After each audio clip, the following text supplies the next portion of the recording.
Hi guys, this is Pete, and this is my point of view on the Ronaldo interview and kind of what's come out so far on it. Obviously, I know that we've not had the full interview yet. I just wanted to comment on the clips that have came out and kind of my thoughts on it. That's all. This will just be a quick video, mostly a couple of minutes. That's all. So the first, the things I wanted to talk about, obviously, Ronaldo doing this interview. Obviously, I think some fans are annoyed that he's, disrespecting the club. I don't know whether he is. I want to kind of reserve my opinion until I see the full thing. That from the comments and stuff I've seen, from him so far, there's a few things that I agree with, a few things that I don't. So I just wanted to get into that. So the first thing, quote that I seen was about Eric Ten Hag, him saying that Ten Hag had disrespected him. I don't see that. I think Ten Hag's been super respectful to Ronaldo. Obviously, with him not turning up in pre-season, he attributed it to a personal issue or a family problem and said it wasn't a problem. And then when he came back, he still used him even though he wasn't fully fit. I feel like, he's backed him by giving him game time. Before he even played, he was saying how important he was going to be to him. I feel like, even when he left the game in pre-season, he questioned, because it wasn't only Ronaldo that did it, so he questioned all the players that did that. And then, obviously, after the Tottenham game where he refused to come on in the last couple of minutes, he obviously punished him, but when he brought him back into the team, he made him captain. For the game that Fernandes missed and Maguire didn't play. So obviously I see that as Ten Hag showing respect. Obviously I think Ronaldo's the type of person he thinks he should be playing every game. He should be, he should be the main man. So I get maybe he thinks he's being disrespected because he's not, but obviously his performances haven't been there this season for him to be the main man in my eyes. So the next kind of thing I want to go into is this stuff that he's mentioned about the club and the training facilities, and also the things that he's mentioned about the Glazers in the clips we've seen so far. Obviously, he was saying that the infrastructure and the training ground and things ain't where he would expect it to be for a team like Man United, and that's most probably affecting us, in terms of challenging for trophies and things like that. Now, I do agree with him. And I think this is all down to the Glazers. The club has stood still for 15 years. We've not improved Carrington. Old Trafford's fallen to pieces. And their kind of thing of, we have improved it, was putting a new sign on Carrington and painting Old Trafford and doing a really bad paint job. Obviously, that's not improving the infrastructure. That's not putting money into the club. And I get where Ronaldo's coming from. He's a man with very high standards. He wants to be the best. And he feels like the club are not helping him towards that. I think this is one of the reasons why he's wanted to do the interview, to call out the Glazers, and I respect him for that. At least as a fan, someone who doesn't like the Glazer ownership, I totally get why he is doing it. Now, there's just, obviously a few clips have come out tonight. He mentioned about the Glazers and said that they don't care about football. They're interested in making money, business.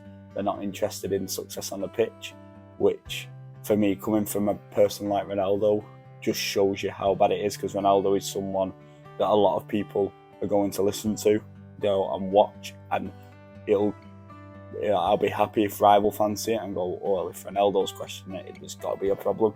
It's not just, they've had £1 billion, this, that, like other fans normally say about us. They're going to see that there's an actual problem, which will be nice for them to finally realise why we're all Glazers out and we don't want them at the club. Even though they have spent money in transfer windows, it's never been their money. And then the last little bit of the clips that I've seen I wanted to discuss is about Ronaldo missing pre-season. Obviously, he lost a child at the end of last season, which is devastating. Something that I've been through personally. Me and my girlfriend, we lost a baby who was stillborn, and it's something that really affects you mentally. So with Ronaldo's performances dropping, I just want to say that's something I understand, and I get why that possibly has happened, because his head must be all over the place. But in terms of him missing pre-season, from what he said today was because his daughter that survived, that was 3 months old at the time of pre-season, she got poorly, and obviously he told the club that she was poorly and that he wanted to miss a week of pre-season.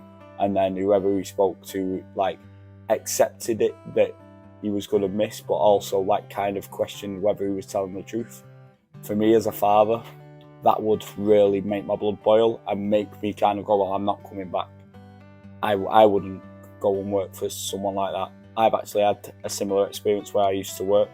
My manager at the time was trying to force me to come back when I wasn't ready, when I mentally wasn't prepared to come back to work.